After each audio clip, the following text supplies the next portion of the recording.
Hello and welcome to the DTC Podcast. I'm Eric Dyck. Today we're diving deep into the powerful trend of buyers networks and product launching communities. Our guest, Greg Rollet, hails from the Grommet, a remarkable platform that boasts a dedicated community of 2.5 million buyers and has been instrumental in propelling innovative products like Fitbit and OtterBox and SodaStream into the spotlight. In our conversation, we'll explore exponential growth, why communities like the Grommet have become a crucial component of successful product launches in today's market. You'll look behind the scenes and hear the strategies, challenges, and breakthroughs that define successful product launches on platforms like the Grommet. We'll talk about the network effect in D2C and unravel the significant impact of a 2.5 million strong buyers network on brand awareness and sales momentum. Tune in for a deep dive into the mechanics, strategies, and outcomes that characterize the transformative world of direct-to-consumer marketing. Or just listen to the D2C podcast. I call it the Oprah effect, is that if you were going to be on Oprah today, you'd probably tell all your friends, right? Like, hey, I'm going on Oprah today. This is going to be awesome. And so no matter what if you're launching on Grommet, if you've got a new ad going out, if you just launched a new product, if you treat that experience like you're being on Oprah, so will everyone else. But if you're just like, ho-hum, we launched a new product today, then no one else will pay attention to it either. And so we want brands to really get behind this and see it as like the Oprah effect of like, if we tell everyone, hey, we're launching on Grommet, we're doing this live shopping thing, we've got new videos, we've got then it makes it an experience. You bring everybody else in with you. And I think that makes it more fun for everybody involved. And it's just taking this idea of like, if you take it like it's a big deal, so will other people. But if you treat it like just another ho-hum thing, so will everybody else.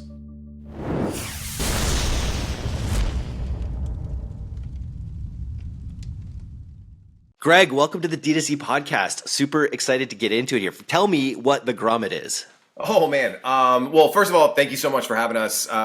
Big fan of the pod, listen to it every week. So just excited to be here and talk to the community. And, the Grommet it's been around since 2008. That's like the crazy part is like all these new e-com D2C brands are like, we don't know the Grommet, but it's been around for 15 plus years.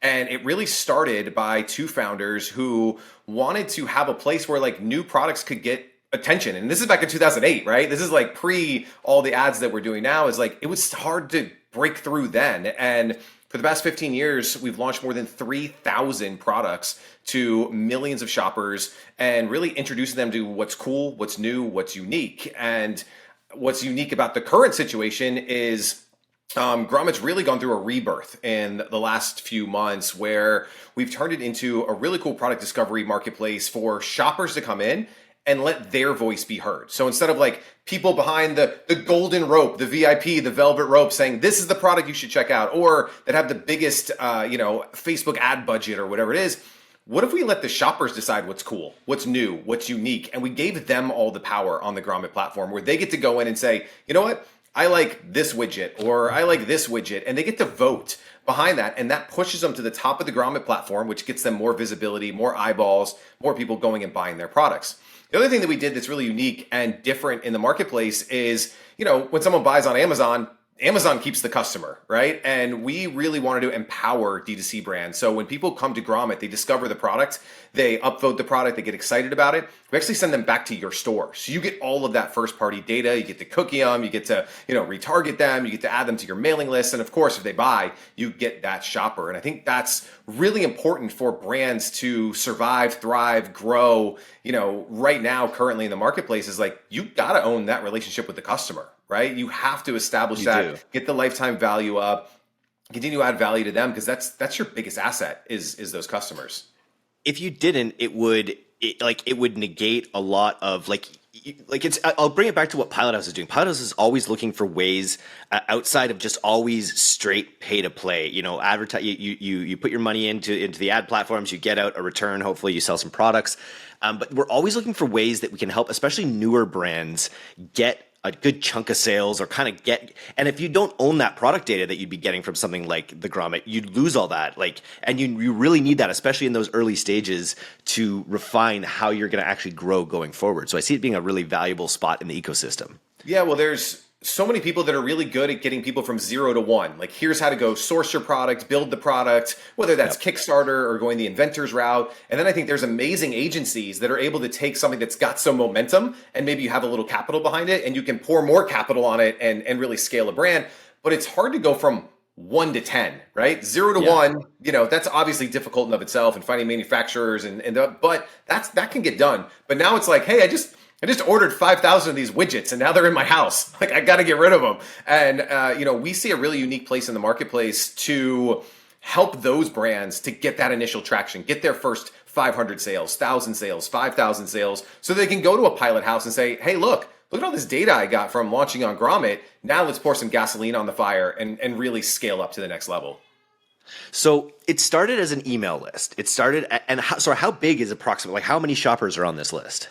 Yeah, so real quick backstory is part of the backstory. So Grommet's been around since 2008, but we acquired it last year, almost a year ago to the date that we're recording this, from Ace Hardware. And when we acquired it, we turned it into a newsletter because that was the biggest asset, was millions of shoppers. And these were all people that had bought something in the Grommet community. And so these are all buyers. We were talking like 2.5, 3 million active shoppers. And we were like, well, let's just sell them some stuff. And so, through the Giddy Up network, through some of our partnerships, through some of the things that we were doing, we were able to, put a couple hundred products into the newsletter mix really, really quickly in Q4 last year. But the number one thing we heard was, we want more than a newsletter. And you and I both know, we're in the newsletter, the media business, is newsletters are great, but you have to extend beyond that sometimes to deepen that relationship with the shopper. And so that's kind of where our growth came from. But yeah, started as a newsletter. I think it's really neat because it's like that's something that we face with, because we're a media company and we're putting out both podcasts and newsletters, but it's kind of like a one-way community in a way, right? Where I know I'm linking a lot of people together. I hear it all the time, but there isn't that direct feedback mechanism necessarily built into what we're doing. Whereas with how you've evolved the Grommet, it has this really like interactive component. And I'm actually just on it. Like I think we spoke last week, and like already like the upvotes and the engagement on the platform looks like it's ticking up. So when we first acquired the Grommet and we were going live with the newsletter, we did a blog post that says like, the Grommet's back. And we had heard rumblings like, this is a great community. The community is where the power is. And everybody's heard that word before, right? Community, you got a great community. We posted that blog post. Within 24 hours, we had more than 600 comments of diehard people being like, thank God the Grommet's back. Like this you saved my holidays. Like this is like, we couldn't believe it. And so we knew that we had to activate that beyond just a one-way, like, yeah, we'll send a newsletter. Sure, some people will reply to that, but we knew we needed a place to empower them and allow their voice to really matter in a public forum. Really cool. So what are some of the trends that you're seeing, either back when it was a newsletter and also now that it's this discovery network? What are some of the trends in the products that you're seeing with your audience? Yeah, this is super interesting. I think as people who like pick products, people who create ads for a living, and you probably know this from like your ads team, is like you create like 10 pieces of creative and you're like, this one's definitely going to win. That one never wins, right? And I think with product selection, it's almost been exactly the same in that we think certain products are going to do really well to the audience, and we're completely shocked at what the actual marketplace wants. And I think this is really good feedback. So the first week we launched the brand new platform, we had 75 products launch on day one. And, if we had a bingo card of like, who are the products that are going to rise to the top 5 products, none of them would have made our bingo card. Like none of them would have made our top 5. Like the number one product in week 1 was something called Stupid Car Tray. First of all, stupid name, and they know it. They named it Stupid Car Tray, but it's just like this little contraption that you put in your passenger seat so your French fries don't spill over when you're driving, right? Or so, you're at Chick-fil-A or wherever and you get the barbecue sauce, like you put it next to you so none of that stuff flies away. That was the number one product by a landslide in week 1 over all the sleek and sexy food and bev companies and CPG brands and, just the stuff that you think would be super cool. And again, empowering the shopper enables us to see that and capture that data and find more of these widgets and trinkets and things that, probably we wouldn't have put a ton of money behind a brand like that. And now we're like, hey, how can we help this brand accelerate and go? And so, it goes back to creative. It goes back to like media. You have to put more hooks out into the universe. You have to try more and more things. You have to, you guys know it would, from the pilot house side and the ad agency side, if you just created one video, you're only giving yourself one shot, right? And so what we've understood, one is we need to put a lot of products into the marketplace to find those needles in the haystack that rise up. 2 is we also have to give shoppers a lot of options with media, with creative, with images. One of the things that we did with our gallery right away is we have vertical videos integrated right in, because that's what people are used to watching. We have lots of imagery right away. We have the founder's image, the founder story. Like, we want people to fall in love with it, and because maybe one image just doesn't do it for them, right? So there's the product shot, there's the lifestyle image, there's the product being used, and we kind of make all of our creators, all the brands on Grommet, supply us with that, because I don't know what's going to work. Right? I don't know which image is going to grab somebody, but I want to give them more opportunity to do so. Yeah, they should. Any growing brand should be making a fair amount of this vertical video content, and every human being I know, or not every human being, most human beings I know consume way too much of this kind of content, and so it's a good mix. You can actually go on the Grommet.com and just scroll through clips of the brands, which I think is a kind of a neat feature if you've got people in that shopping mode, right? Yeah, so that was the other thing we wanted to do, is we knew people's behavior, right, going in, like, because it's my behavior, it's my wife's behavior. Like, we model a lot of this off of my wife, my partner's wives. Like, what do, right? They're sitting on the couch and they're scrolling through videos, but what if they were all just products that people could purchase? And then also, all these brands are spending a lot of time, money, resources creating stuff for TikTok, for Reels, for YouTube Shorts, for wherever. What if we could repurpose that into Grommet and turn that into media that actually then turns into purchases? So we're able to put those videos on Grommet. You scroll, you can upvote the products, you can get your discount codes right there, and you can purchase right from watching the videos. And so it's really kind of a cool shopping experience. And obviously, we're seeing this with some of the platforms are building this in. I know as we speak, like, TikTok's starting to really launch their shopping and their live shopping, and like, it's coming. And so we knew that we needed to integrate with that and continue to play the game that consumers are playing right now. It has a little bit, an updated, more technological version of the shopping network in some way. In that you've got this audience who's interested in buying. You've got innovative products that kind of show off visually well. Is that kind of how I noticed you mentioned live shopping. I could see that being another big trend that fits in with this. So I think one of the core things when we were throwing stuff on the whiteboard and thinking of ideas of what Grommet could really be is, how can we make shopping fun, right? Where it's not just an email, go buy a product, right? How can we make the experience interactive? And so I think that's where upvotes came in, is like, I might not, like, people go to the mall all the time and don't buy anything, right? Like, that's like a thing that people do, right? So how can we make that experience happen on the internet, where maybe they want to browse with friends? And so we do launch days every Thursday where people can go and check out all the new stuff and share the new stuff. And that's like going to the mall every Thursday and saying, like, what's the new stuff that the Bloomingdale has or Nordstrom has or whatever it is.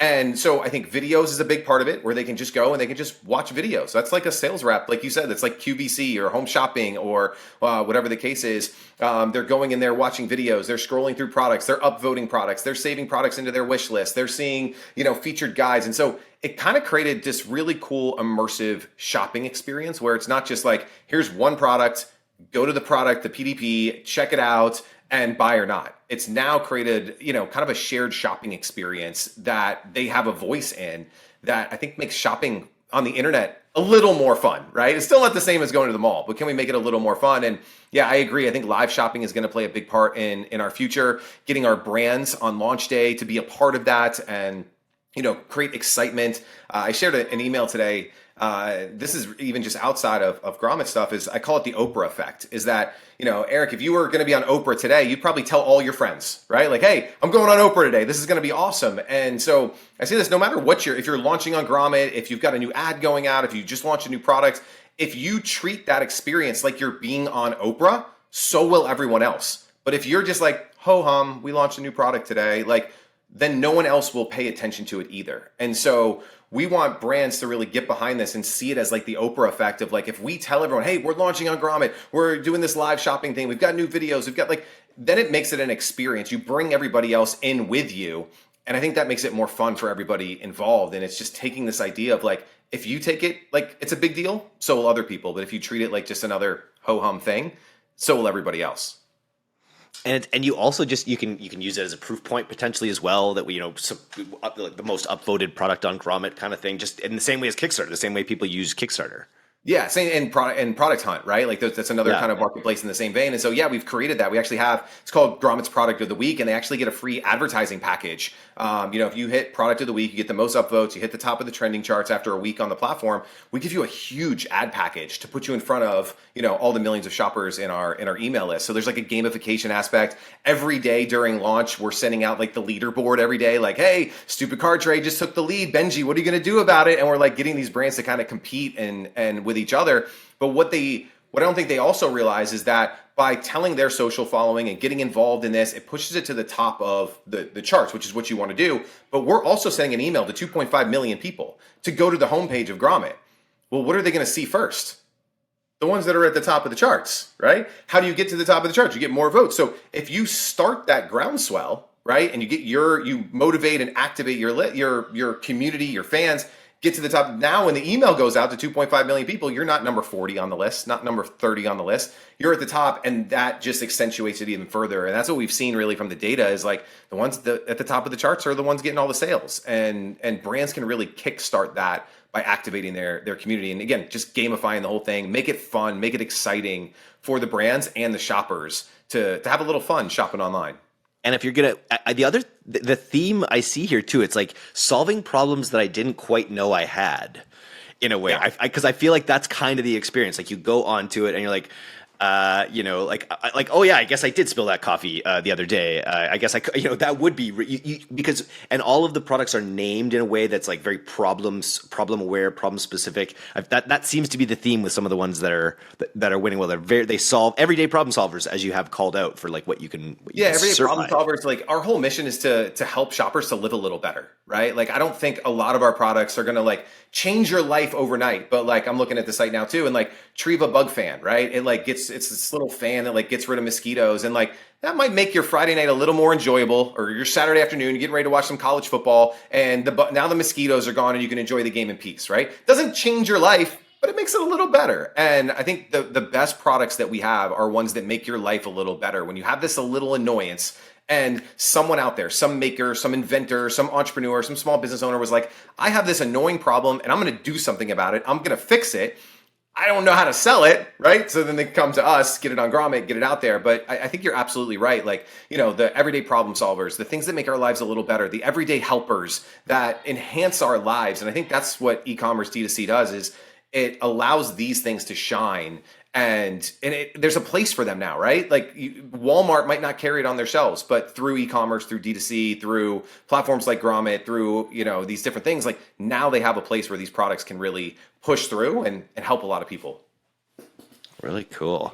What are you guys thinking for Q4? Like how big of what are your plans like building up towards Q4 this year? Because I imagine this business will be quite a lot bigger in Q4 than any other time of year. Yeah, I mean, Q4 is the Super Bowl, right? Like I'm saying something that every e-com brand on the planet knows. But so we launched Grommet after the acquisition of Ace, basically on September 1st of last year. So into Q4, right? Like we had basically like 30 days to test this thing out and then get into Q4.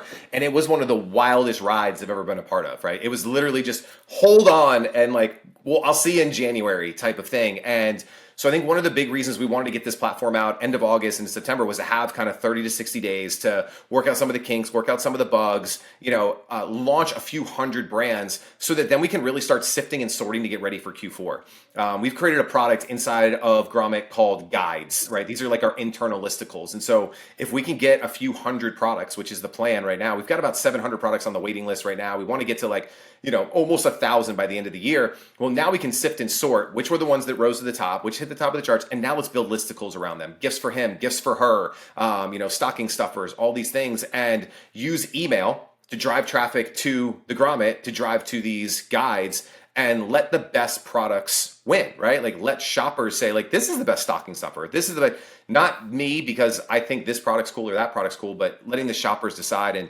so our big plans are, how can we launch as many cool, unique, useful products as possible by like November 1st, October 31st, and then allow the marketplace to kind of sift and sort them and use that data to create amazing listicles that create a great shopping experience and get these brands just a ton of sales and a ton of, ton of new shoppers in Q4.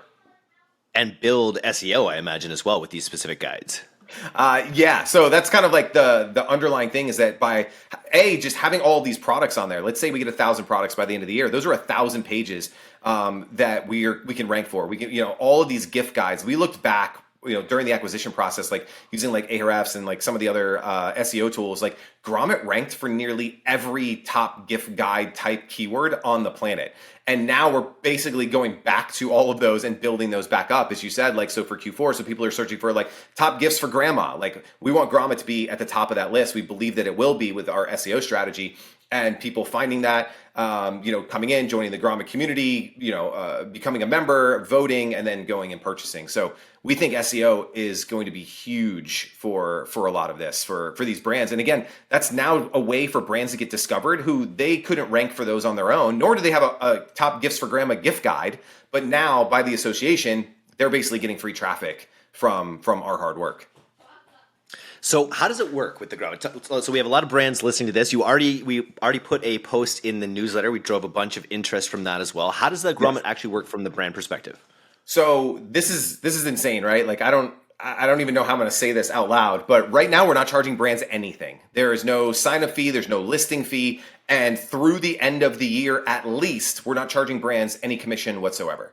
So the only requirements that we have right now is you have to be new, unique, useful, like no drop shippers. It has to be a brand, really good products that are helping people to live a little better, and you have to be on Shopify. So we integrate directly with Shopify.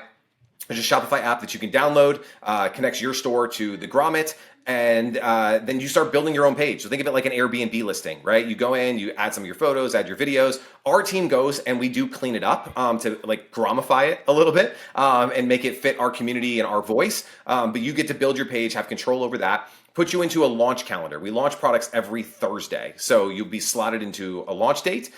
We send you all kinds of stuff. Like I'm a big believer in the easier I can make your life as a brand, the more you're going to do stuff, right? So we create banners for you. We write email copy for you. We put like swipes together. We literally hand you everything on a silver platter for that launch day. And we get ready to go. And right now, again, through the end of the year, you keep 100% of the sales. I guess the only other financial side is we do require a 20% discount code. And that does not fluctuate. The reason we did that is because we wanted a level playing field, right? Like if you're a more aggressive, direct response marketer and you're like, well, I'll do a 50% discount code because I just want to acquire customers. We wanted to level the playing field. We want products to rise based on the merit of the actual product, not because you're a more aggressive marketer or you have better margins than, somebody else. So the 20% coupon code is standard across the board. That's all done automatically through the Shopify app, which is kind of cool. So you don't need to create discount codes. It's a one-time use. People can't share it on, the coupon code sites and stuff like that. And yeah, it's literally free sales through Q4, which is, that's hard for me to say as like someone who's been in charge of revenue here for years. 0% rev share through the end of the year. Yeah, and if you're a brand that has it has your shit together and has a lot of video content, you're gonna also be in a better position to stand out well from maybe some of the ones that don't. So any brand that's got your shit together, you should probably be looking out to the Grommet.com and trying to get on this here list. And D2C brands will be prioritized, obviously, right?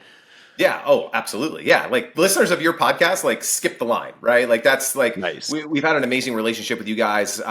We've done some stuff in the newsletter, and just the brands you guys send over are some of the top quality brands that we see. Like you said, they have their stuff together. They have amazing assets. Like I said, like products have to be new and useful, but they also have to look sexy, right? Like people want stuff that looks good. It's the social proofing aspect. It's like, do I feel good about this purchase? Or is it like, oh, these guys look like they took a picture in their bedroom and haven't spent it. So great assets are really going to help your product rise to the top. But yeah, D2C brands, you guys are some of my favorites, and we'd love to have you all, join the Grommet in Q4. I love it, and I go way back with Giddy Up as well. And I think the way you guys have been thinking about the opportunity and the space has been, I think it's telling. Like your acquisition of the Grommet, I think really is such a strong strategic move for your core business. And I think there's a lot that D2C advertisers can learn about thinking about the business in like a holistic ecosystem like that, right? Like actually own some buyers, so you don't have to acquire them all the time, on ads. Yeah, I mean that was something like we've been building a consumer list for a really long time, and that's what I was brought in to Giddy Up to do, is to run the consumer side. And I was talking to you this in the pre-show is like, we were like, what do we do? How do we get another couple 100,000 buyers on our list in Q4? This is our conversation last summer. And then the Grommet opportunity kind of fell in our lap and we're like, so we could just buy a couple million shoppers and a brand. And like, so I think there's a huge opportunity out there. I've always been a content and commerce person. I know there's a lot of people that will content and commerce don't mix, and that I'm a big believer in content mixed with commerce. And I think for, D2C brands, I think there's opportunities to go out and either buy newsletters, acquire influencers that have media channels, things like that. Like you're just buying audience. And if there's natural ways for you to fit it in, I mean, I think like a Logan Paul and a Prime, like I think it's perfect. Right? Like he's got this huge audience, huge influence, YouTube, podcasts, all these things.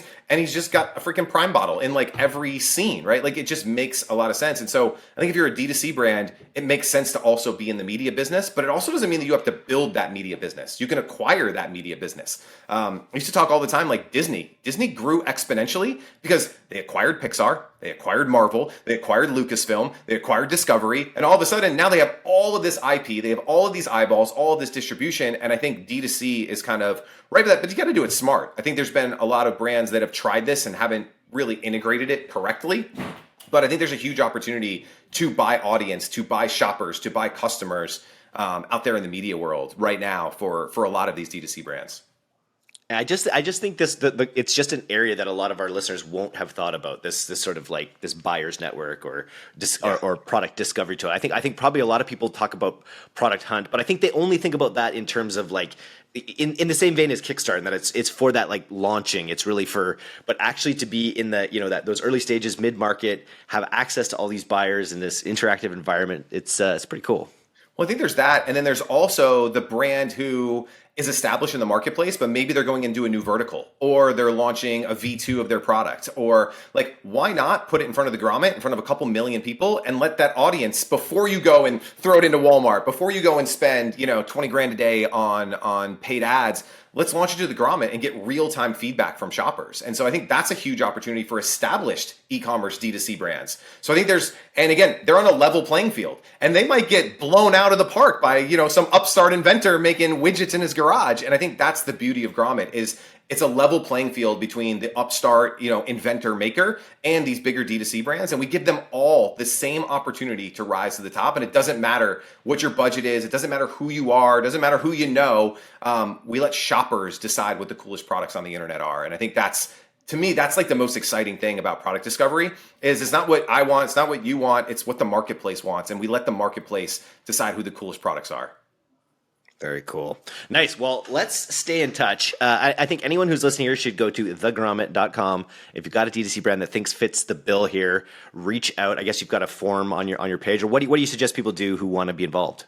Yeah, I mean, if you're listening to the show, just reach out to me directly. Happy to do that. Or if you go to thegrommet.com, there's a giant button right at the top that says submit your product. And you can go through the application process, do the Shopify app, all that stuff. We have a lot of documentation, makes it super easy. But either one, man, if you're a fan of D2C, you're listening to this show, reach out to me. Happy to help, happy to white glove onboard you, or just go to the website, click on that button, and we'll definitely take care of you guys. Awesome. Thanks, Greg. This is fun. Thanks, Eric.